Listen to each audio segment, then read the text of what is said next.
오늘까지만 베가스 호텔에서 전해드리겠습니다. 이 한국의 보건복지부가요, 어제 연금 개혁 추진 계획안이라는 걸 발표했습니다. 그런데 그 발표 내용 여러 가지 중에 우리가 이 시간에 몇 차례 다루었던 그 기초연금에 관련된 중요한 내용이 있어서 정리를 해드릴까 합니다. 댓글을 통해서도 이 영상을 보신 분들이 지지난주쯤 됐나요? 이 뭐 찬반 논란도 좀 댓글을 통해서 좀 있었고 한 그런 부분인데, 바로 복수국적, 65세 이상 복수국적자의 그 한국에서 기초연금 받는 문제. 그 부분이 이번에 한국보건복지부가 연금과 관련된 개혁안, 이 개정안을 발표하는데 그 부분이 바로 딱 들어가 있었습니다. 결론적으로 말씀을 드리자면, 미국 시민권자가 한국 국적을 회복한, 그래서 이제 소위 65세 이상의 복수국적자가 한국에 들어가서 거주할 때 받을 수 있는 기초연금의 수령 조건이 까다로워집니다. 65세 이상 복수국적자의 한국 내 기초연금 수령을 위해서는 19세 이후에 한국에서 5년 이상 살았어야 하는 거주 요건이 딱 추가됐습니다. 19세 이후에 한국을 떠나서 미국에서 계속 살았는데 한국에서는 뭐 1, 2년밖에 살지 않았다, 또는 1년도 살지 않았다, 최소한 5년 이상 살지 않았다 그러면 안 주겠다는 거죠. 또한 이 해외 소득이라든지 해외에 있는 재산 같은 거, 사실 한국에서 그런 거 알아내기가 쉽지는 않잖아요. 무슨 뭐 범죄자도 아니고 일반 평범한 사람들에 대해서 해외 재산을 조사하는 건 쉬운 일은 아닙니다. 그래서 그것을 조사하기 전에 일단 신고는 의무화 하기로 했습니다. 거짓말로 적어서는 안 된다라는 것이죠.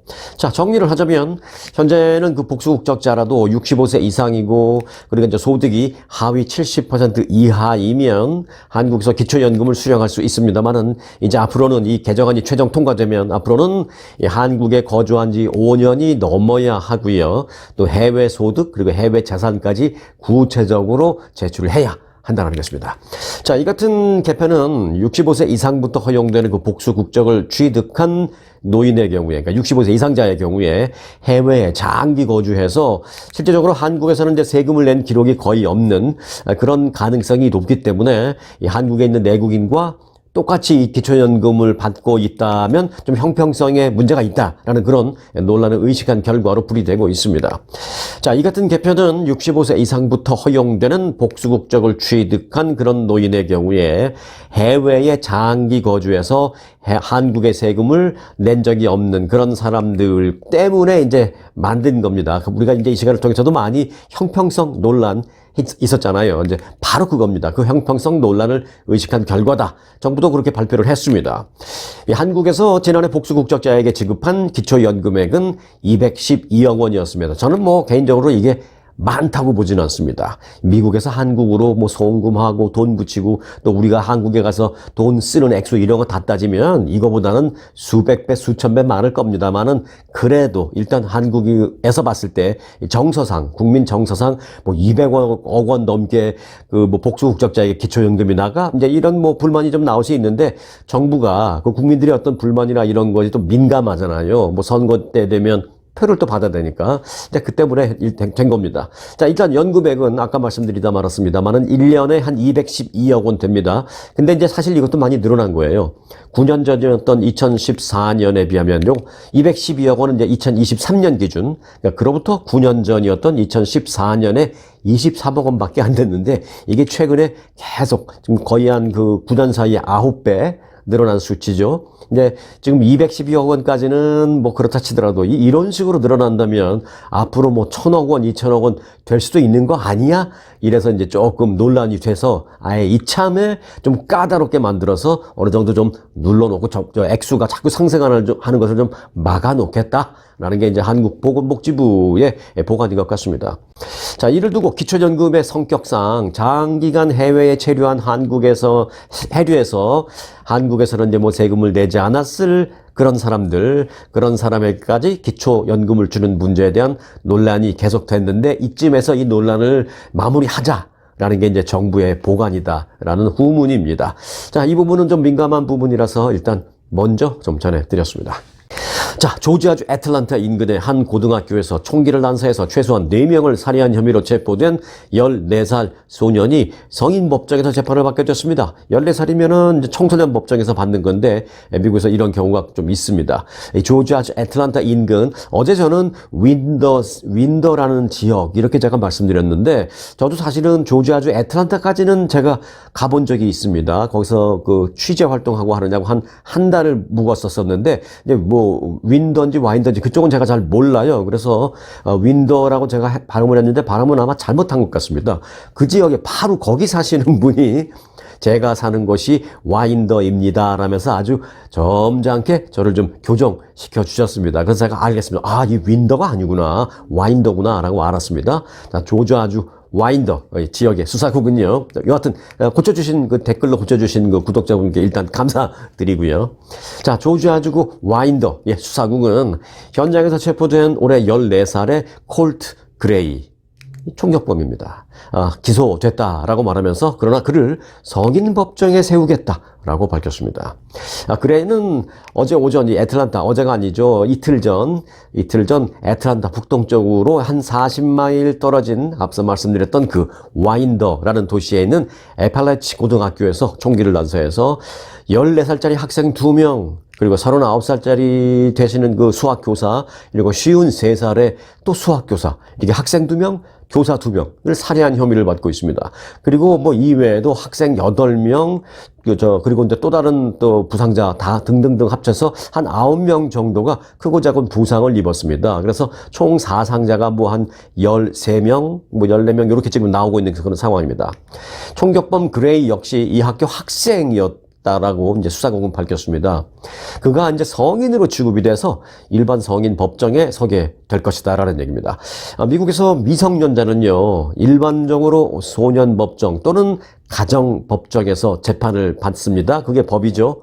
하지만 강력 사건의 경우에, 온 국민의 지탄을 받는 그런 강력 사건의 경우에는 법원의 판단에 따라서, 뭐 경찰이 판단하고 그런 게 아니라 이제 법원의 판단에 따라서 성인과 같은 그런 재판을 받게 됩니다. 성인 법정에 서게 됩니다.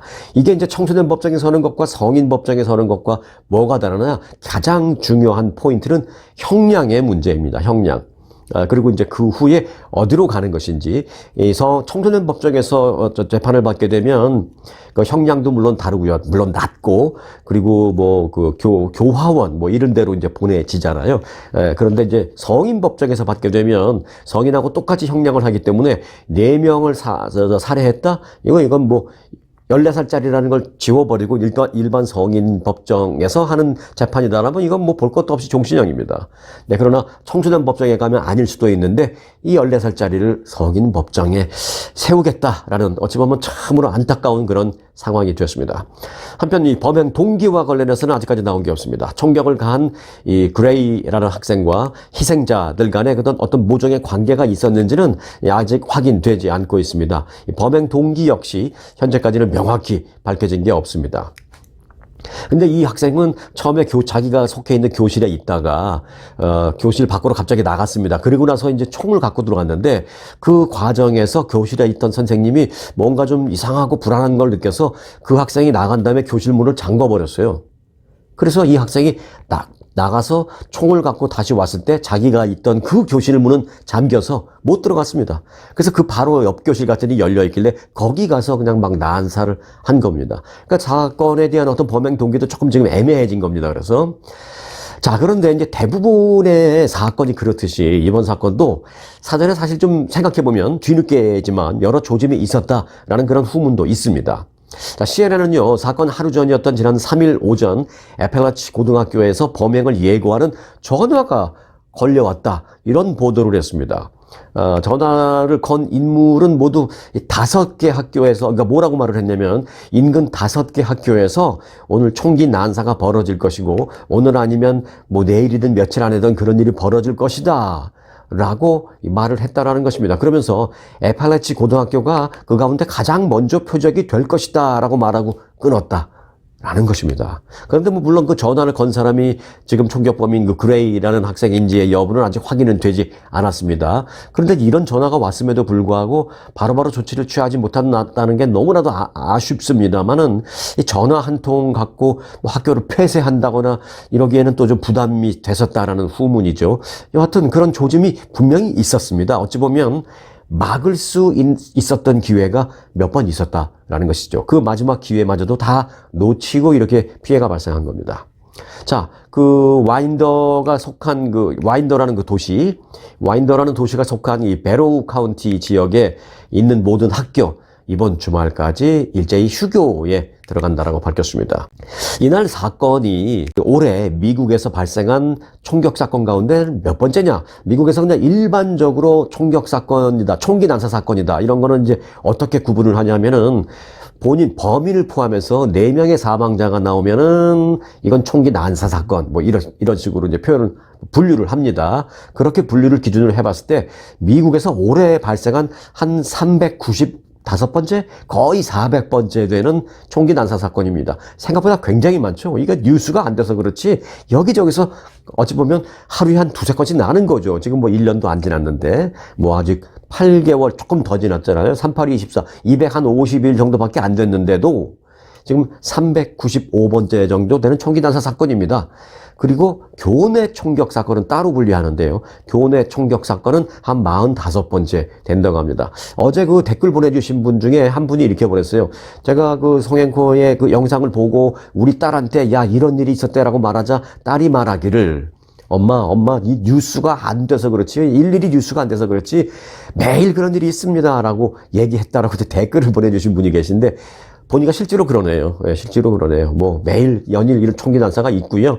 학교, 교내 총기 난사 사건만 따로 분류해 본다면 이 사건이 올해 교내 총기 난사 사건 한 45번째쯤 된다. 이렇게 분류할 수 있다라는 참 충격적인 그런 내용까지 말씀드립니다. 자, 앞으로 이곳 캘리포니아에서는요, 아주 재밌는 어떤 그 의무화 법안이 생깁니다. 뭐냐면, 운전자가 제한 속도 이상으로 차를 몰고 질주할 경우에는 차량에서 삑삑삑 경고음이 울리는 그런 방식으로 과속 운전을 규제하게 될 전망입니다. 지금 뭐 차량에 그런 시스템이 없는데 어떻게? 네, 그런 걸 다르라는 거죠, 의무적으로. 과속 시에 차량 내 그 경고 장치의 설치를 의무화하는 법안이 주의회에서 통과됐습니다. 그래서 이제 개빈 뉴섬 주지사 책상 위에 올라가 있습니다. 주지사가 서명만 하면 끝. 자, 개빈 뉴섬 주지사가 이 법안에 서명을 할 경우에는요, 오는 2030년부터 캘리포니아에서는 판매되는 모든 신차에는 도로 주행 중에 제한 속도를 초과할 때마다 운전자에게 경고음을 계속해주는 장치를 의무적으로 부착해야 합니다. 뉴섬 주지사의 승인을 앞두고 있는 이 법안은요, 그러면은 뭐 얼마 오버됐을 때 그런 경고음이 나오느냐? 예를 들어서 어디 65마일 그 제한 속도에 있는데 66마일 가면은 막 시끄러워지느냐? 그 정도는 아니고요. 한 10마일 이상 차이 날 때. 그럴 때 이제 경고음이 나옵니다. 10마일 이상 제한 속도보다 넘어갔을 때 운전자에게 삑삑삑 경고음을 보내주는 그 장치를 차 안에, 그러니까 뭐 우리가 차를 사서 타는 게 아니라 2030년부터는 내가 새 차를 샀다 그러면 그 차에 의무적으로 그런 장치가 장착되어 있다라는 것이죠. 그러니까 딜러가 그런 것을 의무적으로 장착되지 않은 차를 팔 수는 없다는 것이죠. 자, 그 경고 장치는 운전자에게 어떤 시각적인 불빛도 깜빡깜빡하면서 이제 블링크를 하니까 시각적으로 자극을 주기도 하고 또 삑삑삑 소리가 나니까 청각적인 방법으로도 이제 과속을 경고하지만 그렇다고 해서 자동차의 속도를 뭐 물리적으로 갑자기 막 속도가 안 나고 갑자기 쓰려고 하고 그렇게 물리적으로 제한하는 것은 아니다라는 것입니다. 왜냐하면 과속을 하긴 하지만 이게 내가 정말로 어떤 이 위험 상황을 피하기 위해서 어쩔 수 없이 할 수 없이 나의 안전을 위해서 하는 경우도 사실은 있거든요. 네, 그런 경우를 물리적으로 막으면 안 되니까 경고음을 내주긴 하되 물리적으로 속도를 차량이 제어하는 건 아니다라는 것입니다. 이 법안이 승인되면 2030년부터 캘리포니아에서 판매되는 모든 새 차에는 경고 장치 그게 이제 의무적으로 부착돼서 팔게 됩니다. 그러나 예외도 있습니다. 뭐 앰뷸런스 그런 거는 당연히 예외되죠. 그리고 모터사이클 우리가 흔히 말하는 오토바이 거기는 안 달게 되고요. 그다음에 전동 자전거 모터가 달린 자전거에는 안 달고 그리고 이제 GPS나 전면 카메라가 장착된 그런 승용차도 이 법에서 제외된다고 합니다. 자, 미국 내 최대 학군이 그 도시별로 보면 어디냐? 네, 바로 뉴욕입니다. 뉴욕시 그 공립교육구, 여기가 이제 가장 큰 교육구인데, 뉴욕시 공립학교에서는요, 앞으로 흑인의 역사와 흑인의 유산 등, 이 흑인 헤리티지, 이 흑인학을 가르치는 그런 교과 과정이 생깁니다. 일명 흑인학. 이라고 하는데요.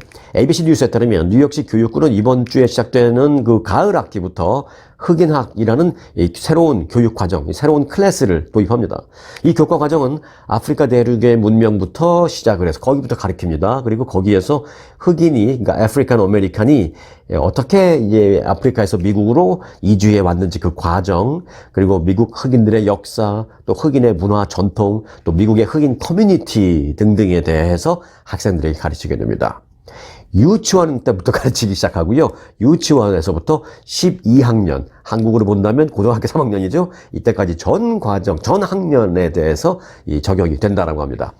교과서에 들어가는 내용은 그냥 아무거나 막 집어넣는 게 아니라 이 컬럼비아 대학 흑인교육연구센터라고 미국에서 거의 뭐 가장 큰 그런 교육 흑인 연구센터가 있는데 이 컬럼비아대 흑인교육연구센터에서 이렇게 될 걸 미리 예측하고 3년 전부터 이 교과 과정을 개발하고 있었습니다. 그래서 3년간 거기서 개발한 내용을 기초로 해서 교과서를 만들었다고 합니다. 뉴욕시 교육부는 이제 미국에서 최대 규모인 교육부라고 말씀드렸잖아요. 거기에 소속되어 있는 학교가 무려 1,800여 개 학교에 달합니다. 거기에 또 소속되어 있는 학생들은 무려 100만 명의 학생이 속해 있는 그런 큰 교육부입니다. 뉴욕 공립학교 학생 가운데 이제 흑인들의 비율은 그러면 몇 퍼센트냐? 미국 전체에 비하면 꽤 많죠. 한 24%의 학생들이 흑인들이다. 라고 이제 집계상으로는 그렇게 나와 있습니다. 자, 그럼 이제 대선을 이제 2달 딱 남겨놓고 있죠. 이제 11월 5일이 선거일이니까 뭐 2달도 사실 안 남았고, 그리고 사전투표 이런 거는 사실 이번 주부터 시작되는 것도 많습니다. 자, 이제부터 정치권 소식을 뭐 매일 전해드리지 않을 수가 없습니다. 자, 요번에 전해드릴 소식 제목을 딱 짧게 붙이자면 이렇습니다. 해리스의 은근슬쩍 우클릭입니다. 우클릭. 이제 진보주의자이지만 살짝 보수 쪽으로 좀 반걸음, 뭐 한 걸음까지는 아니고요. 한 반걸음 정도 옮긴다라고 볼 수 있죠. 그걸 살짝 우클릭. 카멀라 해리스 부통령이 증세 문제, 뭐 이런 것에 대해서 공약을 좀 발표하고 있는데 살짝 보면 한 달 전, 2달 전, 그리고 바이든 대통령이 했던 그 공약과 비교해 보면은 상당히 우클릭된 그런 정책을 밝히기 시작했다는 것입니다. 부유층과 또 경합주의 유권자들, 그리고 중도층의 유권자들을 의식해서 기존의 입장을 좀 완화하는 소위 우클릭 반걸음 행보를 보이면서 어찌 보면 이 바이든 대통령의 정책과 좀 결별을 시도하는 것 아니냐라는 그런 분석이 나오고 있습니다. 뭐 결별이라고 표현할 수도 있고 차별화라고 표현할 수도 있겠죠. 여하튼 그 최근 선거 유세에서 해리스 부통령은 이 바이든 대통령의 증세 계획보다는 인상폭을 좀 줄인 그런 공약을 제시하고 있습니다. 중요한 부분만 보자면 이렇습니다. 우선 그 장기 보유한 주식이나 채권 또는 부동산 등을 팔아서 얻은 이익. 예를 들어서 내가 집을 오랫동안 갖고 있다가 팔았는데 내가 뭐 10년, 20년 전에 샀던 그 가격에 비해서 당연히 훨씬 비싼 가격에 팔았을 거 아니에요? 거기서 발생하는 차익이 있을 거 아닙니까? 근데 그걸 뭐 자본 이득이라고 할까요? 이제 영어로는 캐피럴 게인이라고 하잖아요. 그 캐피럴 게인에 대한 세율을, 최고 세율을 현재 20%인데 이걸 28%로 올리겠다라고 밝히고 있습니다. 해리스 부통령이요. 그리고 이제 여기에 고소득자에게 추가로 부과되는 오바마 케어 기금용 부가세율을 3.8%에서 5%로 올리겠다라고 연일 외치고 있습니다. 그런데 얼핏 들으면 부자 증세처럼 들리죠? 하지만 이는 바이든 대통령이 올해 초에 공개한 그 계획보다는 세율이 훨씬 낮아진 것이라는 것입니다. 지금보다는 조금 높은 세율을 좀 부르짖고 있지만 바이든 대통령이 얘기한 것보다는 훨씬 낫다라는 것이죠. 당초 바이든 대통령의 증세안을 강력하게 지지한다라고 말했던 해리스 부통령의 입장에서 본다면 변화된 것만은 분명합니다. 그래서 이를 놓고 미국의 언론들은 이 바이든 대통령 정책과의 결별이자 그리고 부유층의 표심을 의식한 행보다라고 해석하고 있습니다. 그래서 제가 아까 살짝 우클릭이라는 표현을 쓴 겁니다. 중도표를 의식한 어찌 보면 산토끼 잡기 전략으로 보일 수 있죠. 산토끼라는 건 보면 이제 토끼와 관련해서 우리 정치권에서 얘기하는 건 두 가지입니다. 집토끼냐 산토끼냐. 집토끼는 뭐냐면 내가 이제 예를 들어 민주당이다. 그러면 이쪽 민주당의 후보가 누가 나와도 그냥 나는 무조건 민주당 찍는 그런 사람들. 그런 사람들은 이제 당 차원에서 보면은 집토끼입니다. 뭐 공화당도 똑같이 마찬가지고요. 그런데 이제 산토끼는 뭐냐? 내가 나가서 잡아와야 되는 거예요. 내가 민주당 후보인데 공화당이나 또는 중도층 또는 공화당 중에서도 조금 완고한 그런 좀 부드러운 그런 사람들. 그런 사람들을 잡아야 되는 겁니다. 공화당 입장에서 본다면 내가 공화당인데 산토끼를 잡으러 간다라는 것은 조금 그래도 좀 보수적인 민주당 유권자들 이런 사람을 잡아간다. 그런 것입니다. 그래서 해리스 부통령이 지금 산토끼를 잡기 전략을 하는 것이 아니냐 이런 분석입니다. 그런데 또 일각에서는 어찌 보면 좀 오락가락하는 그런 모습도 비춰질 수 있다. 그래서 산토끼 잡으려다가 집토끼까지 놓칠 수 있다라는 우려도 나오고 있습니다. 맞습니다. 이게 뭐 해리스 부통령도 모르진 않을 텐데 그렇다고 산토끼 잡으러 안 나갈 수도 없고 집토끼만 갖고는 당선이 뭐 충분치 않죠. 양쪽 다 지금 마찬가지지만 그래서 이제 산토끼를 잡으려고 나가는데 자칫 잘못 나갔다가 집토끼까지 놓치는 게 아니냐라는 그런 고민인 것입니다. 이건 해리스의 고민이기도 하지만 사실 트럼프 쪽의 고민이기도 합니다. 그런데 반면에 조금 대비되는 것은 트럼프 전 대통령은 산토끼 잡겠다고 좀 나가고 이런 것을 훨씬 덜 하고 있습니다. 집토끼만 확실하게 지키겠다. 그래서 마이 웨이를 이제 그렇게 외치는 좀 차별화는 있죠. 자, 이 점에 대한 각 언론들의 평가를 조금 볼까요? 먼저 이제 인터넷 매체 악시오스는요, 바이든과의 가장 분명한 단절이다. 이렇게 평가를 했습니다. 그리고 월스트리트저널은 바이든 대통령과 거리를 두려는 해리스 부통령의 가장 명확한 노력으로 평가된다라고 지적했습니다. 자, 그리고 뉴욕타임스는요, 해리스 부통령이 재계의 환심을 사려고 한다. 재계와 부유층의 환심을 사려고 한다. 이렇게 아주 노골적으로 평가를 했습니다. 자, 그럼 마지막으로 CNN의 평가를 보면 해리스 부통령이 경제정책 일부 분야에서 조금 더 중도 성향으로 자리매김하려고 노력하는 모습을 보였다라고 평가했습니다. 표현 방법은 조금씩 다르지만 골자는 대충 다 그렇다는 걸 아시겠죠? 자, 대선을 두 달 앞둔 현재 트럼프 전 대통령은 끝까지 마이웨이 스타일로 가고 있고요. 해리스 부통령은 중도층 흡수를 위한 은근슬쩍 반걸음 우클릭 을 하고 있는 그런 모습입니다. 두 사람이 선택한 각자의 이 전략, 이 두 사람이 선택한 이 전략의 결말은 무엇일지 이 드라마의 끝이 주목되는 그런 상황입니다. 이 드라마의 끝은 이제 11월 5일 밤이면 어느 정도 알 수 있게 되죠. 해리스 부통령의 그 은근슬쩍 우클릭을 지켜보는 것도 이번 대통령 선거의 또 하나의 관전 포인트다라고 제가 짚어드릴 수 있겠습니다. 자, 지지하는 대선 후보가 세대별로, 이 제너레이션별로, 쉽게 말하면 나이별로 나뉘는 그런 현상은 이번에도 여전한 것으로 나타났습니다. 이코노미스트 조사 결과를 보니까요, 45세 이하 유권자들, 그러니까 비교적 뭐 청년층과 뭐 중년까지도 가지 않는 제가 젊은 층이라고 표현을 할게요. 45세 이하의 비교적 젊은 층 유권자의 경우에 해리스 부통령 지지율이 56%, 트럼프 전 대통령 지지율은 34%입니다. 지지율 차이가 많이 나죠. 22%포인트나 나죠. 45세 이하 유권자에게서 두 후보의 격차 22%포인트나 나왔습니다. 자, 그런데 반대로 65세 이상, 소위 고령층 유권자들을 본다면 완전히 뒤바뀝니다, 이게. 65세 이상의 유권자들의 경우에 트럼프 지지율이 56%, 해리스 지지율은 39%로 두 후보의 격차는 17%포인트로 역전되는 것으로 나타났습니다. 자, 트럼프 전 대통령은 대선에서 승리하면 여러 가지 하겠다라고 말한 게 많은데 어제 나온 얘기 중에 제 눈에 가장 띈 부분은 바로 이겁니다. 그래서 제가 그 소식을 지금 전해드리려고 하는데 무슨 얘기를 하냐면 내가 대선에서 승리하면 정부 효율위원회를 만들겠다라고 말했습니다. 정부 효율위원회.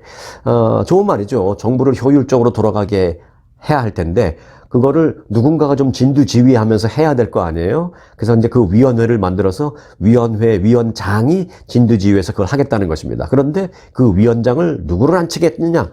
억만장자인 테슬라의 CEO 일론 머스크를 위원장으로 앉히겠다라고 밝혔습니다. 저는 뭐 일론 머스크를 거기 위원장으로 앉히겠다라는 것 때문에 제가 귀가 이렇게 탁 튀었다는 그건 아니고요. 일론 머스크를 앉히든 누구를 앉히든 저는 그건 관심 없습니다. 그런데 그 정부효율위원회라는 곳에서 할 일이 저는 굉장히 주목되는 부분이다라고 생각됩니다. 말씀을 드리자면 이렇습니다.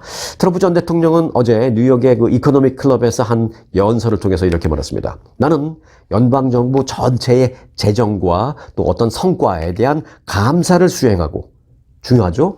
감사를 수행하고 과감한 개혁 권고안을 제시하는 정부효율위원회를 만들 것이다 라고 말했습니다. 그냥 대충 듣고 한 귀로 듣고 한 귀로 흘리면 대선 후보로서 누구나 할 수 있는 말인 것 같이 들립니다만 저는 이게 상당히 무서운 말이다 라고 생각합니다. 왜 무서운 말인지를 이제 말씀드리려고 하는 겁니다. 트럼프 전 대통령은 이어서 일론 머스크가 그래서 그 해당 위원회를 맡기를 나는 원하는데 이 얘기를 일론 머스크와 해보니까 그도 자신이 하고 싶다라고 동의를 했다라고 말했습니다. 앞서 일론 머스크도 실제로 이제 자신의 X 계정에 이렇게 올렸어요. 글을 기회가 생긴다면 나는 미국을 위해서 봉사하기를 고대하고 있다. 급여, 그러니까 월급 같은 거, 급여, 무슨 직책 또는 다른 사람들의 인정도 나는 필요하지 않다라고 적었습니다. 말만 보면 멋지죠. 뭐 물론 돈 많은 사람이니까 급여는 안 받아도 된다. 뭐 그렇다고 치고요. 그런데 마지막에 한 말, 일론 머스크가 마지막에 한 말, 다른 사람의 인정도 나는 필요치도 않다라고 말했습니다. 저는 그 말은 좀 오버하는 게 아닌가 그렇게 생각합니다. 다른 사람이 인정을 해주고 아니고를 중요시하라는 뭐 그런 문제를 떠나서 다른 사람들과의 협의 또 다른 사람들의 그 어떤 의견 수렴 등등이 필요한 부분인데 정부 일을 하는 게 그런 건데 다른 사람이라는 게 뭐예요? 어떤 국민을 말할 수도 있는 거잖아요. 그 국민의 어떤 의견, 뭐 국민과의 어떤 교감 이런 거 없이 하겠다는 건지 여하튼 다른 사람의 인정은 필요 없다라는 말은 어찌 보면 다른 사람의 의견도 필요 없다. 뭐 저는 그렇게 들리기도 합니다. 아니었으면 좋겠습니다만은. 어찌됐든 일론 머스크 머리 하나는 좋다라고 하니까 뭐 어떤 아이디어가 있는지 궁금은 하네요. 어떤 아이디어를 갖고 정부를 효율적으로 운영할지 궁금은 하네요. 자, 그런데요. 정부효율위원회가 뭐 하는 데인지를 알면 일론 머스크가 맡고 누가 먹고 그게 관심 없어집니다. 자, 정부효율위원회가 뭐 하는 위원회가 될 것이냐? 이 위원회는요, 연방정부 각 부처의 회계 정부를 샅샅이 훑은 일부터 합니다. 그럼 뭘 훑겠어요? 트럼프 정권이 시작이 되면 아직 시작도 안 한 그 트럼프 정권은 훑을 게 없잖아요. 결국 뭐 전 정권의 회계 장부를 샅샅이 훑어보겠다라는 것입니다. 그래서 그 과정을 통해서 예산 낭비성 프로그램이 있는지 또 재정 지출을 필요 이상으로 했는지 어디에다가 어떻게 샀는지를 훑어보겠다라는 것입니다.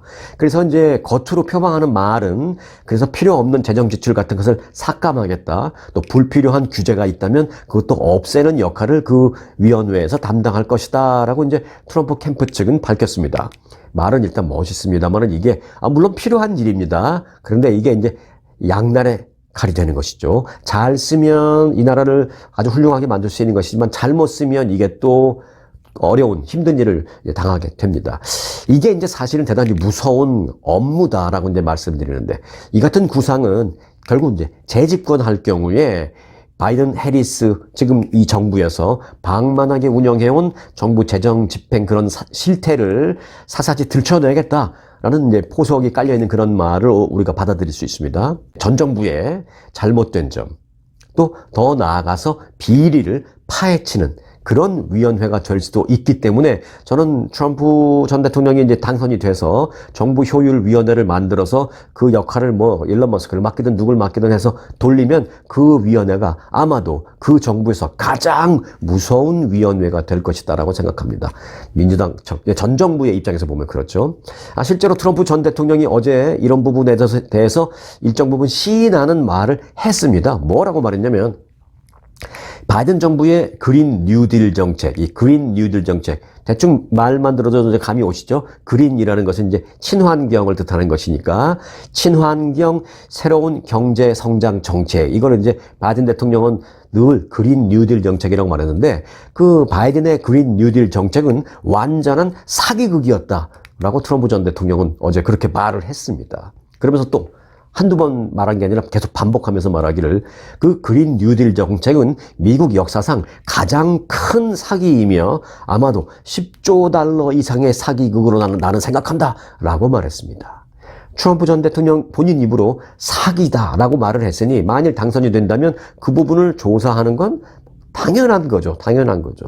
엄청난 일이 발생할 수도 있습니다. 자, 그러면서 이렇게 말했습니다. 내가 당선되면 바이든의 그 대국민 사기극인 그린 뉴딜 정책은 즉각 폐지할 것이다 라고 말했습니다.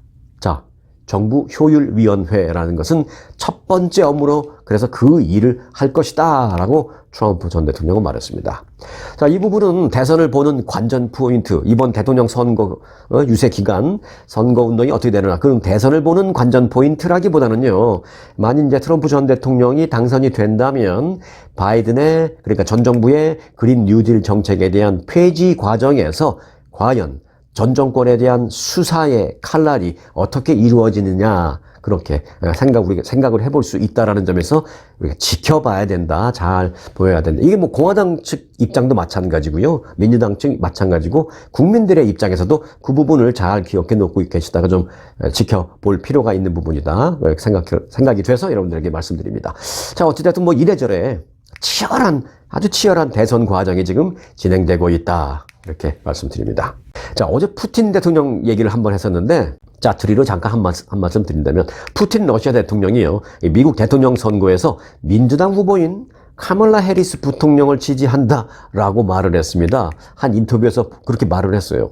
다른 나라 대선에 대한 질문을 하는 질문 사회자도 그렇지만 거기에 대해서 그렇게 노골적으로 답변하는 것도 좀 이해는 잘 안 되는데, 푸틴 대통령은 한 토론회에서 우리가 선호하는 후보는 바이든 현 대통령이지만, 그러니까 우리라는 것은 결국은 본인을 말하는 거죠, 본인. 뭐, 푸틴 대통령이 러시아 국민들을 입장을 대변해서라고 저는 생각하지 않습니다. 말은 우리가 라고 했지만 제가 봤을 때는 본인이 선호하는 대통령은 바이든 현 대통령이지만 그가 불출마하면서 이제 해리스를 지지했기 때문에 우리도 해리스를 지지할 것이다, 이렇게 말을 했습니다. 대놓고.